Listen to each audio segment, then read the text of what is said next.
Welcome to the Road Back podcast. We're so glad you're here. I'm Melissa.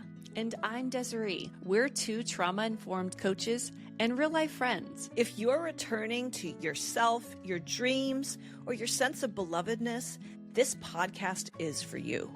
We'll pull from our own stories and hard-earned wisdom to support your journey.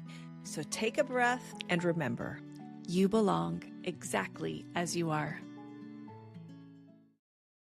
Welcome back to the Road Back podcast, listeners. It is almost summer here in the Northern Hemisphere. And so we, as moms, are gearing up for the summer season and wanted to create this episode as a guideline of how we can approach this season of summer. We're just wanting to validate that there is a lot of changes that are happening, even though it's like an anticipated time for kiddos.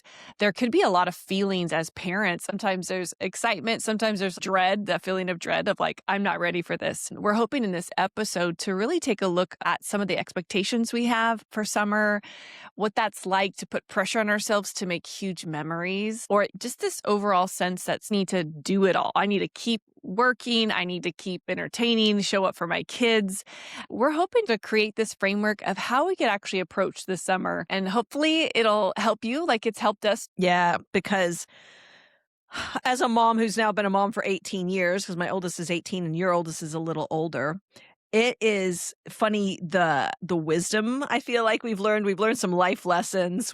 I've done some summers hard and I've done some summers easier. Even going into this summer, I'm regrouping again. And so this episode is just as much for us as we're going through the exercises with you. So whether you have children who are newborn or toddlers or ranging up to young adults, maybe if they're still in the home, our goal with this is to give you some practical frameworks, to give you some really good questions, because I find that good questions just help you tap into the heart of the matter. We're wanting to take you on a journey of validating what it can look like, but also giving you some tools so that this summer can feel connected, it can feel present, it can feel regulated, and we can take away some of the frantic and even perfectionism and performance that can sometimes sneak in. So Sneaky. sneaky.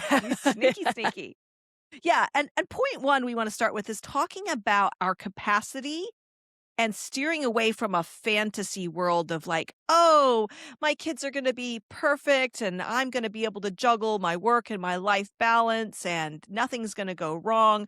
I've been guilty of this because I have tended towards idealism. Yeah. And so we don't want to build our summer around the ideal fantasy. Yes. We want to recognize the season that we're in. Mm-hmm. We want to recognize the season of life that our children are in. And I think taking that step back, we want to know where we want to go. We want to have an end goal in mind. But in order to really do that well, you need to know where you're starting from. Yes. And so I think it's a great time at this point of the year to take stock and go, all right, where's my capacity at right now? Have I had any physical things going on? Have my kids have any physical things going on? What about emotional things? Is there relational dynamics that I need to address? Just taking that step back and noticing and being aware of that discrepancy we can sometimes set between, okay, it's going to look like this, or I want it to look like this, and being self-aware enough to look at what my internal world and even my external capacity is right now. What you were sharing reminds me of the nervous system work that we often facilitate with clients. There's like a cognitive plan of this was an ideal. This is where I think a lot of people start off even the beginning of the year with like, this is my life plan. These are my goals for the year. And this is how I'm going to lose 25 pounds or whatever, fill in the blank. But then there's the actual nervous system experience. And there's often a disconnect, an incongruency of what it actually feels like to do those things. And so we're hoping you can actually just tune in to be like, what am I actually feeling my capacity is? Like, what can I actually handle? Not what's an ideal world of waking up at 5 and exercising and making a fresh breakfast and exploring the woods for 5 hours with the kids. There's a lot that goes into the felt feeling. And then there's a lot of practicals. Like, there's a lot to my life now, different than when my kids were little. I'm working now. So then there's work realities. What's my capacity with work and with the kids home that I actually have. Not what I'd like to have. This is where I'm very guilty. I'd like to have a different capacity, but my actual capacity is something else. So we're just looking at it and being honest and how coming to terms with that. And obviously there's some financial things that you could think of. Maybe I have to meet a certain level of finances, or what is trips costing. And so balancing what we'd like it to be and what it actually is such an important aspect. You touched on the finances there. One part of that can be, how much do I need to work, to keep a roof over our heads, food on the table. The other thing that you can look at too is, what does that mean that I'm going to be able to do this summer? Not all families are going to be booking a 5-star trip to the Amalfi Coast for the summer. For some people, it might be more realistic of like, hey, we're going to make a trip to grandma and grandpa's house, or, Yes. having that freedom of looking at, where is my capacity even financially? Maybe it's not realistic for you to put your kids in full-time daycare for the whole summer, or full-time camps, or basketball camp and volleyball camp and all the other things. And I think that even touches on that tendency we can have sometimes to compare ourselves. Again, taking that power back, that self-awareness back, and going, I can still create something meaningful within my budget, within my capacity. In fact, that's where the grace will be. Is when I am owning, this is where I'm at right now, and not trying to live up to some unrealistic expectation that I've either put on myself or I've seen somebody else do, and somehow gotten sucked into the comparison trap of, if you're doing it, I should be doing that too. Oh my goodness, my kids might suffer if they're not doing this, this, this, and this. Whereas this has been a huge journey for me, is learning the quality time and that connection time is where it's really at. And maybe I could do amazing connection on the Amalfi Coast with my kids, and I could do amazing connection with my children sitting around the kitchen table, coloring in together. Another place that I noticed, because I have older kids now, just talking about expectations and kind of that comparison feeling, is sometimes my kids' dream summer is like going to Disneyland all the time. And I'm like, that's not going to happen. And so I have felt guilty in the past of this, where I was like, I've actually adopted their standard. Ooh, I'm telling on myself. I'm like, that is the goal, is to help them feel like they're feeling a certain way this summer. And again, it's their idealism that I'm trying to actually hook my train onto. And it's like always ended in poorly for me. So I just throw that out there for, older kids who are more expressive. They have a sense of self. They know what they want. You also are allowed to be like, that's okay for them to have that ideal for themselves. And I get to have a different sense of what would work for me. And individuation of that with older kids is just something I wanted to highlight. So yeah, because it's even helping them set expectations around, it's great for you to want this thing. I don't want to shut that down. And what my capacity, my boundaries, my internal world right now, that's valuable life skill for children to learn as well. 2 key questions here. What is the pace that our family needs to take in this summer in order to thrive and not just survive? Because that will be individual for each family, because each family's capacity and needs are different. And the other question, which I think is really important, is, what are the dysregulators? What are the things that are going to throw my nervous system off, or my kids? What are going to get us into that fight or flight mode all the time? What's going to get us super stressed out?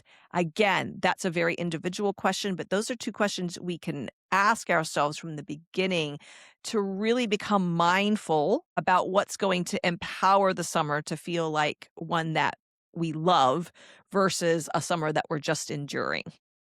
I love those questions. I could already tell that framework is important, because as you think about what are the natural dysregulators, what are the things that are happening in the summer that don't happen during the regular school year, and we could actually just sink in and validate that your life is changing. Sure. Yes. Your kids are still your kids, and your house is still your house, and you're probably working the same job, most of us. However, you're allowed to name that it feels very different to have such a different rhythm and schedule to life. The kids are experiencing a lot of that change, and you are too. And I think that loss of structure, when I homeschooled, this was the hardest thing for me to validate, because I was like, technically, I'm at home all the time anyways. But it did definitely feel different because I didn't have the structure of school. And so for me, my brain was like, I'm already home with them, but it was very different. Now it's clearer because they go to school somewhere else and then some of them even move home. It feels like I can tell that there's a change in my house dynamic. But I think that taking the time to validate that is a really important starting point. Validation is wildly underrated. If nothing else, we can validate it.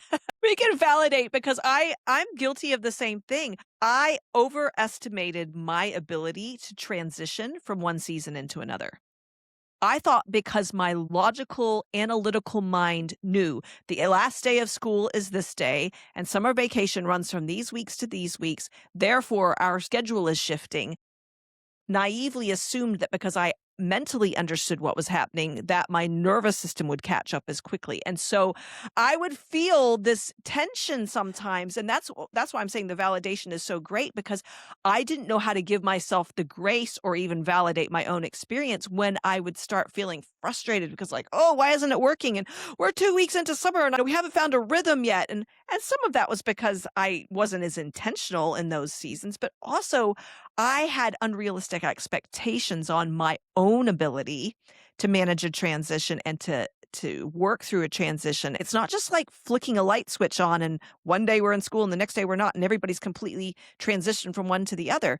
I have 3 kiddos, one of which is graduating from high school this year. The other 2 are finishing up at a school that my other son has been at for 8 years, and they're not going back to that school next year. And so even recognizing there's the emotional transition out of something that has not just been a school year season, but a longer multi-year season, there's often a multi-layered transition at play, and it's not just the last day of school and the first day of summer. And so I wanted to highlight that because I don't think I'm the only one who can get sucked into the logical framework of things and think this makes sense on paper, so it should make sense emotionally. It should make sense to my nervous system. Why am I struggling here?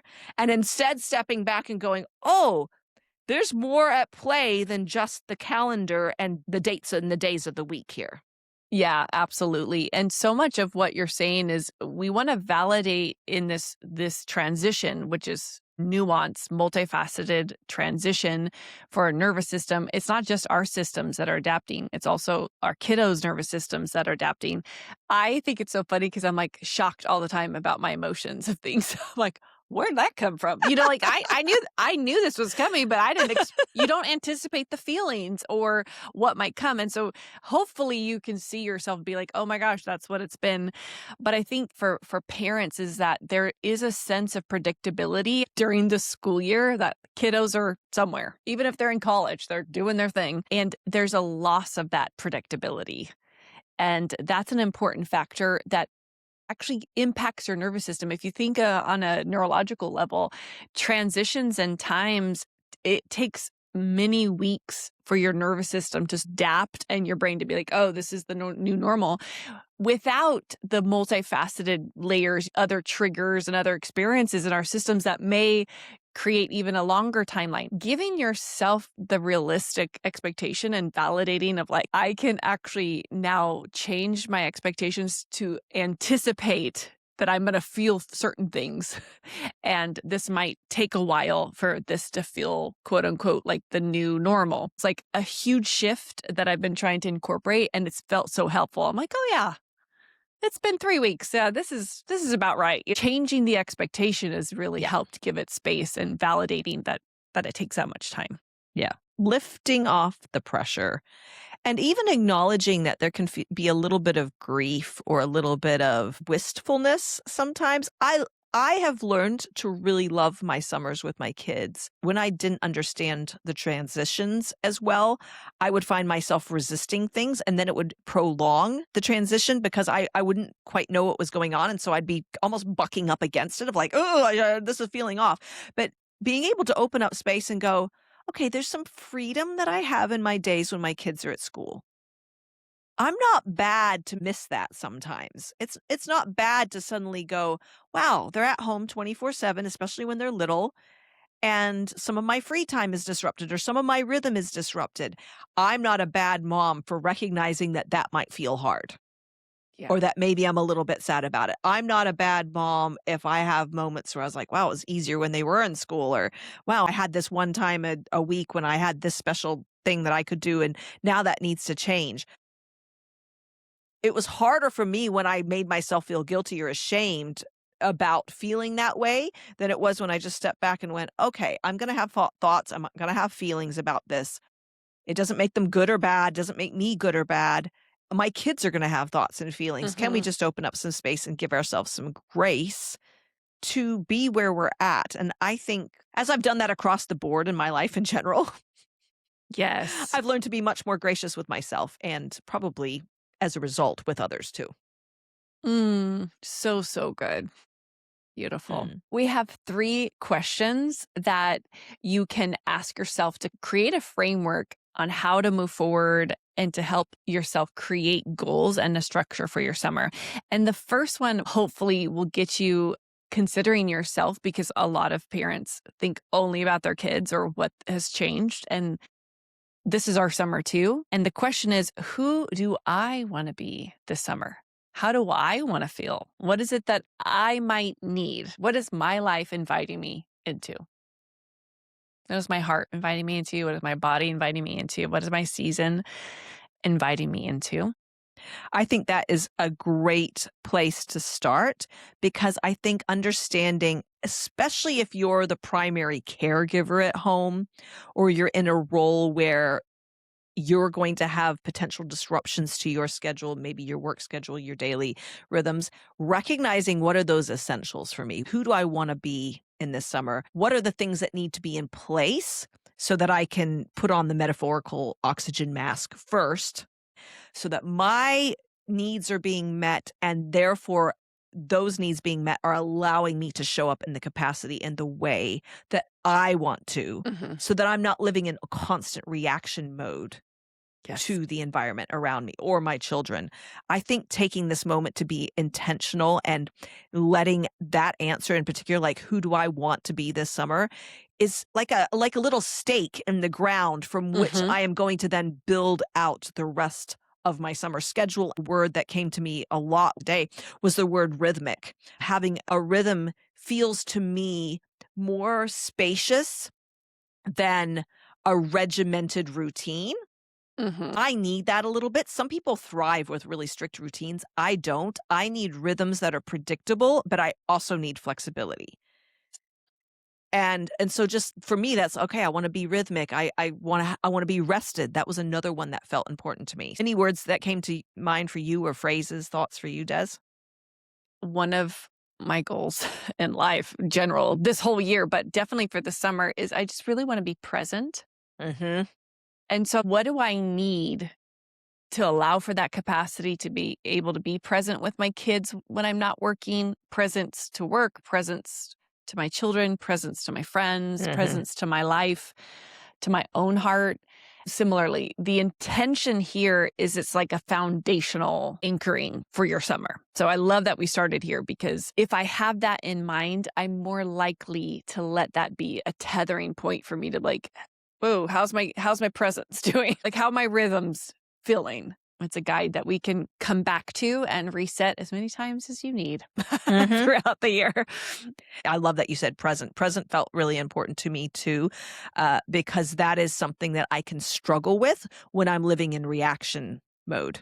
This, Yes. that, the other thing. I'd say if you took nothing else out of this episode today, but you take these 3 questions we're going to give you and you just sat with them, you can do that whether or not you have children. That's beyond the spectrum of even parenting, but just simply, who do I want to be? Who do I want to be in this space in this season? And I don't think you can ever go wrong with that because I think you sit with it and answers will come to you. You'll have a word, a phrase, a scripture, a mantra, something to hold on to. And it's a great anchoring point. Let's go on to question 2. I love this one. Des came Mhm. up with this question. All shout out to her. What do I want my home to feel like? Mm. Speak to that, Des. What Well, was in your heart when you said that? there's there's a little push-pull, and the reason I asked this question, because we started this episode with even being able to validate. There's a lot of things that will change in my home dynamic having kids at home and having all their friends over, swimming till late. Like there's going to be an inevitable change that I both love and then that the other push is like, oh my God, like they stay up a lot later than me. There's a little bit of give and take. When I think about how my home wants to feel, I want people to feel welcome. Mm-hmm. And Mm-hmm. I also have to acknowledge that that costs me a little something. And I think that that is valuable and realistic because it doesn't mean I have to let everyone stay over till 1 a.m. ordering pizza and playing poker because that's happened lots of times, swimming and watching movies and having fun. But also there are some goals that I have of just creating a home life that's so fun that people want to connect and be present with each other in. And so things will be messier. Things will cost a little more money. There'll be a lot more food consumed. I'm like, oh, this is just realistic. But I think there's that home feeling that I want to have not only for others, but I want to have a feeling in my home. Yeah. And so what's the feeling I want to have? And then maybe that's where I put in some boundaries too. Mm-hmm. So I love this question because it offers both an experience where I can think externally of my home, and then be like, what does that feeling of home mean to me in this season? Yes. And that's the beauty as well of having, you get both. You get to have a little push-pull. There's space for you and there's space for them. And I think this is a great lead into our third question, which is, what am I wanting to cultivate in my children this summer? Your children want to have their friends over. They want to have fun. And you're working from home. And there might be times where they can't stay up till 3 playing Call of Duty or whatever, and screaming at the top of their lungs, whatever it might be. So there's that invitation into the push and pull and the give and the take. And those are such vital qualities. What are the things that we're cultivating in our children? Because we're not just raising them when they're young, we're actually raising them to be the adults that are thoughtful and kind and generous. And where are the things that we're seeing? As parents, we're uniquely suited and situated to see perspectives into our children's lives. I sat down with this and I thought, oh man, there's some great things I can see right away where I'm thinking, oh, this would be a perfect time where we don't have the pressure of school and exams and sports the same way, those kinds of things, where we can now dive into some of, for me, I'm thinking life skills that are going to serve them. And the home is a great place to cultivate some of those skills. I love that. Yeah, there's been so many summers where I'm like, oh, this summer is about them driving, or this summer is about working their first job. This summer is about getting them independent enough to make all their own meals. And step by step, we're cultivating these things. Obviously, the age of your child, whatever might be appropriate. But I think this has changed my summer when I have a little bit of separation from shame or guilt about not being able to make breakfast, lunch, and dinner for them. Because not that I do that all the time, but there's kind of that feeling like, oh, they're home. Like, oh, he's from out of state. Like I would want to do that. But I'm like, actually, that's not what this season is about.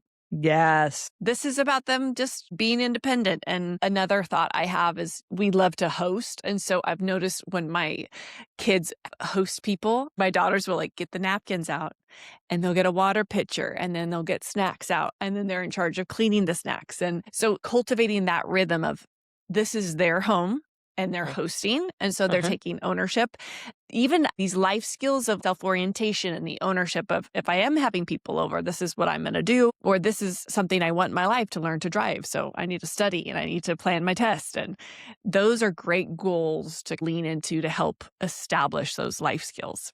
I think that's beautiful because in an ideal world, a healthy home is a place for the kids to learn. Okay, I tried to bake the cake and I forgot to put the baking soda in it. It didn't turn out. Okay, but that's not the end of the world. This is the place where they get to try. They get to make mistakes. They fall down, they get back up. Yes. You're ideally there to oversee and oops, we forgot that. Okay, I'll help you clean it up. And that's one of the things I'm looking forward to. That was on my list this year. My daughter's 11 and what can I help her learn to cook? How can she cook more? And what are some responsibilities that she's ready to take on now that she's going into middle school next year? I feel a level of excitement in my heart and getting to be that input in their summer. Creating that goal is so important because it's not just being fun or having a good time or only going on that one trip. You're expanding the framework of what success could look like or the goals of the summer. It has helped me in so many different ways. It doesn't have to be everything. It can be these two things. And that's helped a lot manage a lot of expectations for myself.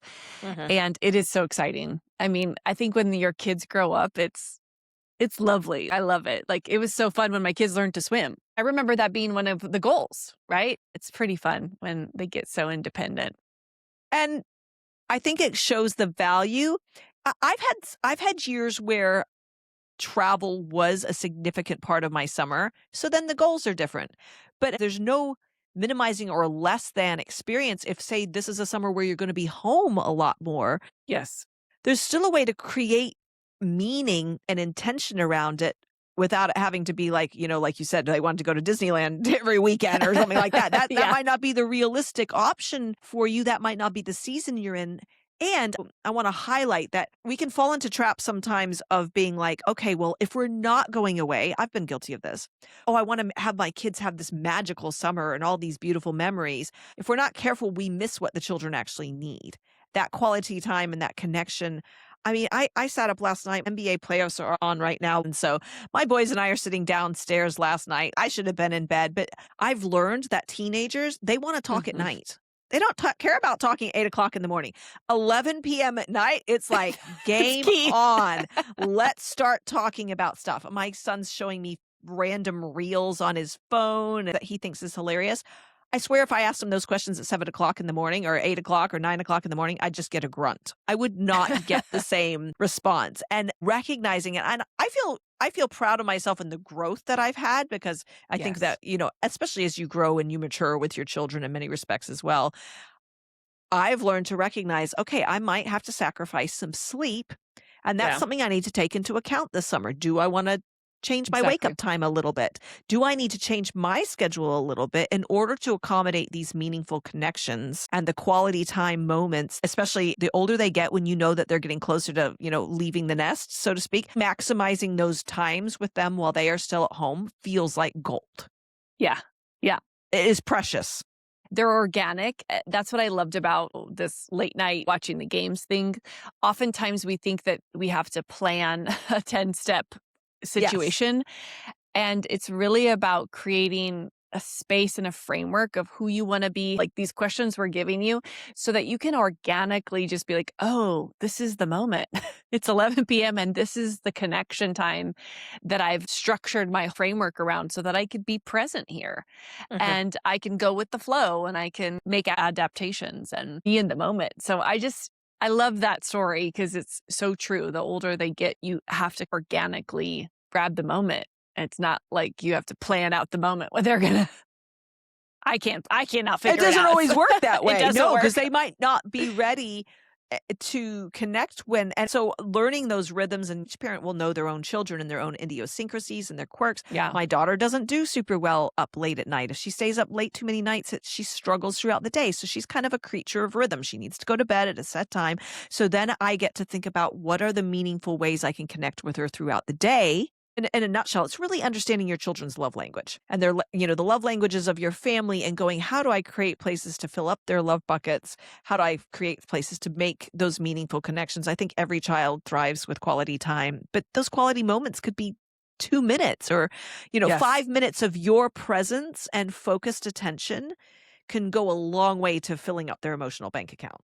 Love that. Love that. So, so great. Let's talk about the next section, which is building in anchor points into our days and our rhythms. So this isn't an episode about building the perfect system and the 15-minute increments into your days.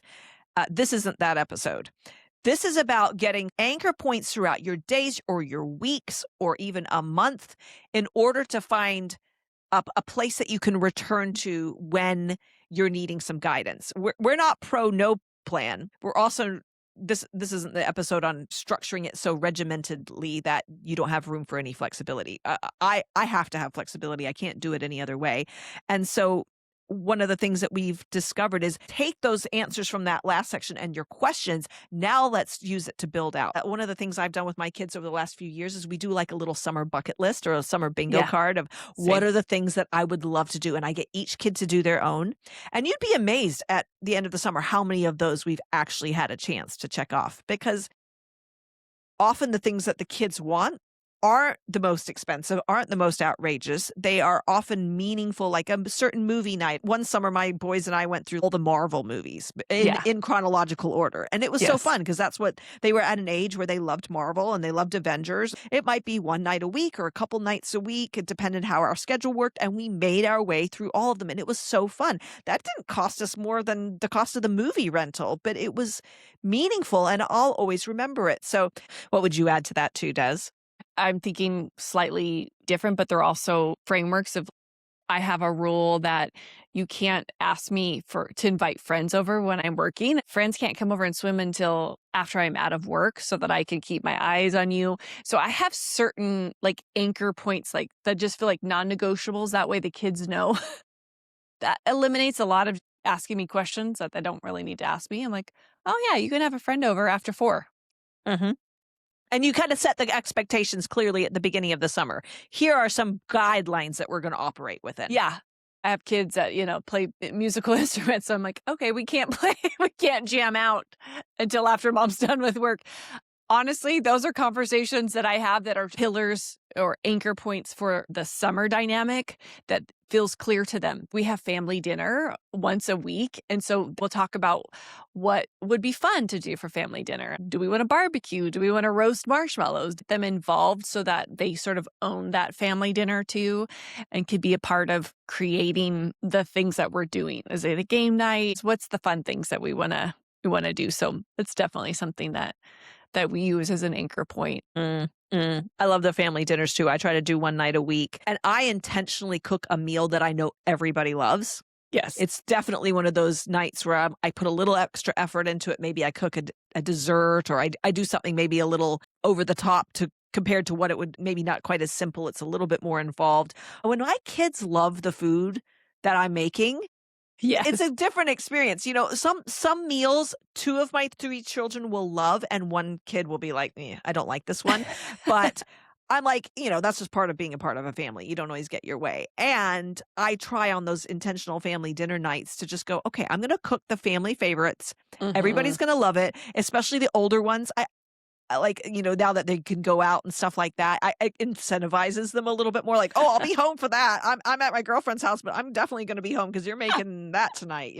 Those are boys. I can tell. Yeah, Those are guys. Exactly. the way to their heart through their stomach. I love sons. They're the best. That's so classic. Oh. Yeah. But I love that. And I love that you highlighted the boundaries, setting clear boundaries and clear expectations from the beginning of the summer, outlining, okay, this is when we're going to be traveling, or maybe one kid's away at camp. This is the week when they're away here. I have a calendar that actually you can create columns for each family member. And so I'm going to put that up in a central place where everybody can see, okay, so-and-so's away this week, or this is what's happening at a glance. Yeah. And that's just something on a very administrative, practical level, saves lots of questions and it eliminates friction. Yeah. The big kids start to drive the little kids around.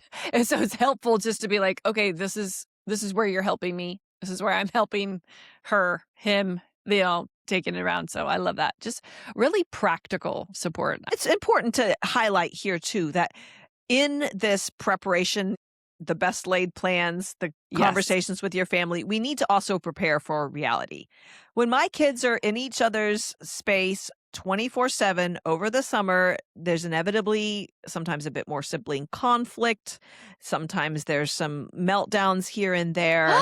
No way. I just made something up. So who would have thought? I know. Who would have thought when children spend lots of time together that there might be the occasional tiff or the occasional thing. And something that I found helps me, being realistic about that, helps eliminate the frustration that I would feel if I was in the fantasy world thinking, oh, that's never going to happen. And I've also tried, especially when my kids were little, I would give them separate room time every day. Like everybody gets an hour or 2 hours. You can go in your room. Here's a book to read. Here's some activities to do. We all know that everybody benefits in our family if we have a little bit of alone time and time to recharge. That was just something that often Mhm. worked really well for us. Yeah. Oh God. So relate to that. I would say that I chat with the kiddo that doesn't work because most of my kids work during the summer, but the one who doesn't like it feels very lonely. It's Mm. very different schedules, and we're talking work dynamics. We're talking through all these other logistical things, and she's not able to drive yet, and she's still asking for rides. So I just sort of prepare both myself and the kiddo for it's okay to be bored. It is Mhm. kind of hard. What are the things that you need right Yeah. now? And how can you be empowered to meet some of those needs? So I'm not, good. yeah, I'm not trying to rush to stop her from feeling bored or lonely. I'm acknowledging that makes sense. And what are the things that you need? So I normalize those experiences for both Yeah. my kids and for myself. Yeah. I think it helps if you normalize it for them, then they're not freaking out like, "Oh, I'm bored. I need an iPad to play on, or I need something to Yeah. stimulate me." It's like, Yes. actually, this is okay. I find that my youngest as well works really well when she knows what to expect. It's just really, really good for her. My oldest, for instance, is quite self-motivated and has always been able to put his own time structures in place. He hasn't needed a lot of guidance. My Hmm. daughter, on the other hand, she really thrives when she knows exactly what's coming next. Yeah. She's a rule follower by nature. And so when I help set some boundaries and guidelines in place, I mean, that's when she's happy. And I think that's you managing and being realistic about expectations is even stepping back and recognizing, okay, what do your children need and how do we get to support them while also normalizing that, hey, there's common human feelings and Yes. it's normal to feel them. Absolutely. Okay, last major point we want to talk about is what are the things that we are releasing this summer? What are we going to let go of? Maybe there's been significant transitions. Maybe we have kids moving out. There could be things we've recognized about the way we've done it in the past that we want to shift and we want to let go of. Another way to think about it could be what am I going to say no to this summer? Hmm. What pressures and expectations of myself and others do I want to release? What would it look like to parent from peace and presence as opposed to frantic and chaotic? How could it look different? Yeah, I would say that one of the things that I think I'm letting go of is that I need to constantly create this magical, meaningful summer and just accepting that a summer will always be mixed. Mhm. Like a summer will be a mixture of really sweet moments and boring moments and great connection vacations and all these things. I might be in one of those moments, but Mhm. they're allowed to exist and happen and to be a culmination of those types of things, a real Mm. mixture of things. So Yeah, I love that you said that. I'm letting go of some of those high stakes feelings of I need to make this the most magical summer ever, especially because my oldest is at the age where this might be his last summer at home. It's like, okay, how can I hold the tension of this is yes. true and it is important to me and it is not all on my shoulders and I will show up better as a mother if I am taking care of some of those who do I want to be this summer and what does Yes. it look like for me to thrive and showing up more present with them. I've learned that that makes more of an impact often on my children than Yes. some fun fancy trip. Because I've had summer vacations before. I can think of one year in particular where it was so hard because everybody was so out of sorts. Yes. And we've had other vacations that were magical. They were like, "Oh my goodness, so fun, so fun." Everybody had such a great time. And then we've had times that were mixed. Some people loved it and other people didn't love it. And I'm just going to say this, travel can be very dysregulating. I didn't realize that at times. I didn't realize how dysregulating it could be for me to be out of my normal routine. I was dysregulated. I was out of sorts, but I just didn't recognize it because I was so focused on like, "Oh, this is the great trip we've all been looking forward to. It needs to be the best thing Yes. ever." And recognizing that the actual act of being out of routine or in a different time zone or traveling or flying or driving for long periods of time in the car, all those things which happen a lot in summer months. Yes. It deserves its own shout out. Like this could be fun and it could be wildly dysregulating to your nervous system at the same time. Mixture. Mixed Big bag. mixture. It's a Big, big big mixture. mixture. I've had to let go of some of the, "Oh, I need to do a big trip every summer in order to make the family memory," and go. My boys especially are at an age where they just don't care about that quite as much. They care Mhm. about other things. I care about travel because I love adventure, but my kids don't necessarily even have the same value for travel that I do. And how do we then create a summer that makes it beautiful for Mm, everybody's needs and not even just yes. mine? Yeah. Ooh, that's a good question. It's super good.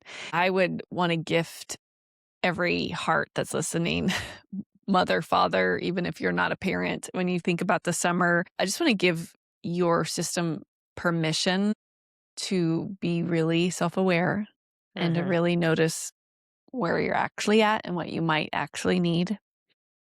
And simple living is deep and soulful and purposeful and great and impactful. And if it wasn't about hitting certain goals of the summer or in life, and it was just about connection, how might you show up if you didn't feel like you were failing all the time? Or if you didn't feel the pressure to perform for your kids in a certain way or perform for a certain standard that Hmm. honestly, I highly doubt our kids even have the same standards as us. They're like, "Where'd you get that?" But yeah, I'd really want the listener to have that. Anything you would add? A lot of what you said, and also looking for moments to find beauty and to be grateful for the right now life that is in front of me. Yes. I try not to be a person who lives with regret. I also can think of summers where I was driven by trying to reach the unrealistic metrics and standards of success that I'd set for myself. And there were times that I would just be so burnt out after trying to do all these unrealistic things that it would come time for the kids to go back to school. And I'd just be like, oh, thank God. Like, oh my goodness. Like, that took it out of me, and true, it there was a level of energy that I was expending that was exhausting, and I also wasn't very present always in those moments. Over the last few summers, oh my goodness, I've loved my summers with my kids so much, and I think part of the reason I've loved them is because I let go of the high stakes, I took the pressure off, and this Yeah. summer, I'm moving into the summer even going, "How do I embrace and find thankfulness for the moments, the little moments that I'm in? How do I connect to the person in front of me right here, right now, in all their humanness and imperfection and all my own humanness? And how do I Yeah. learn to draw beauty from this present moment?" I find the more I'm able to do that, the more at Mm. peace I am, and the more at peace I am with other people as well. It's so beautiful. Yeah. Summers can be so beautiful. That's what, like, I feel a lot of hope of it can be great. Can be really more than we imagined because it's going to be a mixture of things. So, And just know that this summer can be a redemption. If other summers haven't been great or they've been painful, just know that this summer can be a fresh slate and a new start. yeah, one of the things I'm telling myself is I can reset as many times as I need to. Twice a month, I'm like, let's do a little reset. How are these questions going? let's, where am I at? Absolutely. So, Absolutely. you could reset with me as many times as you need. All right, friends. Thanks for being with us. It was good to be together. Yep. We'll see you next week.